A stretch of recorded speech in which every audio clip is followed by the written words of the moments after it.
এটা বিশ্বের সবথেকে ছোট দেশ। অবাক হওয়ারই কথা, এই দেশ মাত্র দুটো পিলারের উপর দাঁড়িয়ে আছে গভীর সমুদ্রের মাঝখানে। দেখে হাস্যকর লাগলেও এই দেশে যেতে আপনার পাসপোর্ট লাগবে। জানলে অবাক হবেন, এই দেশের আলাদা টাকাও রয়েছে। তাহলে গভীর সমুদ্রের মাঝখানে এই দেশ কে বানালো? কি আছে এই দেশের ভিতরে? ব্যাডমিন্টন মাঠের মতো একটা জায়গাকে কিভাবে একটা দেশ বানিয়ে ফেললো সেটা আমারও প্রশ্ন। তবে এই দেশে না আছে কোনো সেনাবাহিনী, না আছে কোনো বড় মার্কেট, না আছে কোনো জেলখানা বা কোর্ট।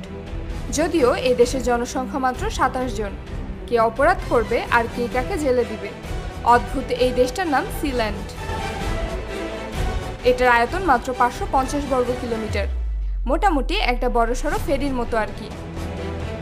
তবে এটা ভেসে থাকে না, এটা দাঁড়িয়ে আছে দুইটা বিশাল লোহার পিলারের উপর।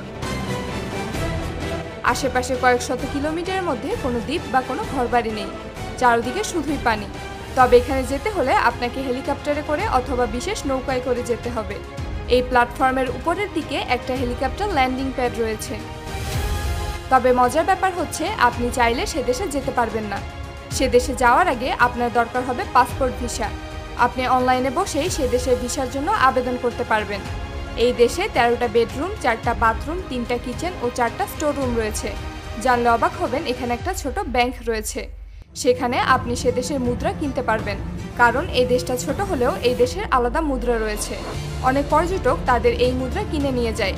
রয়েছে ছোট একটা দোকান যেখানে কিছু জরুরি খাদ্য সামগ্রী কিনতে পাওয়া যায়। এই পুরো দেশে বিদ্যুৎ সাপ্লাই দেয় সোলার প্যানেল ও একটি মাত্র জেনারেটর। এই দেশটা ছোট হলেও আপনি চাইলেই এ দেশের নাগরিকত্ব কিনতে পারবেন।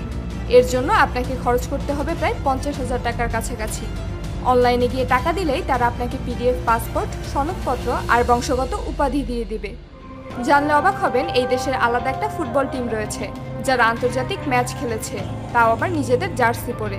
চলুন এবারে আপনাদের বলি সমুদ্রের মাঝখানে এই দেশটাকে কে বানালো আর কিভাবে তারা সমুদ্রের মাঝখানে একটা প্ল্যাটফর্মকে আস্ত একটা দেশ বানিয়ে ফেললো। দ্বিতীয় বিশ্বযুদ্ধের সময় ব্রিটেন একের পর এক সমুদ্রের মাঝে বিশাল বিশাল প্ল্যাটফর্ম বানায় শত্রুদের ঠেকানোর জন্য। এর মধ্যে একটা ছিল এই সিল্যান্ড। এটা মূলত ইংল্যান্ডের উপকূল থেকে 12 কিলোমিটার দূরে সমুদ্রের মাঝে লোহার পিলারের উপর দাঁড়ানো একটা মিলিটারি ফোর্ট। যুদ্ধ শেষ হলে ব্রিটিশ নৌবাহিনী ফোর্টটা ফেলে রেখে চলে যায়। তারপর কয়েক বছর ওটা ফাঁকা পড়ে থাকে। 1967 সালে একজন ব্রিটিশ সাবেক আর্মি অফিসার এখানে বসে একটা রেডিও স্টেশন চালাতো, মানে সরকারের অনুমোদন না নিয়ে রেডিওতে গান বাজাতো। কিন্তু ব্রিটিশ সরকার তাতে বাধা দেয়। তারপর এই লোক তার পরিবার সহ এই প্ল্যাটফর্মে বসবাস করা শুরু করে। আর কিছুদিন পর তিনি ঘোষণা দেন এই জায়গাটা এখন থেকে একটা স্বাধীন দেশ।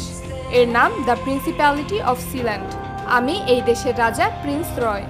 1974 সালে ব্রিটিশ নেভি এসে তাদের সরাতে চায়, কিন্তু রয়ের ছেলে মাইকেল বন্দুক নিয়ে দাঁড়িয়ে যায়। গুলি চলে না ঠিকই, কিন্তু নেভি চলে যায়।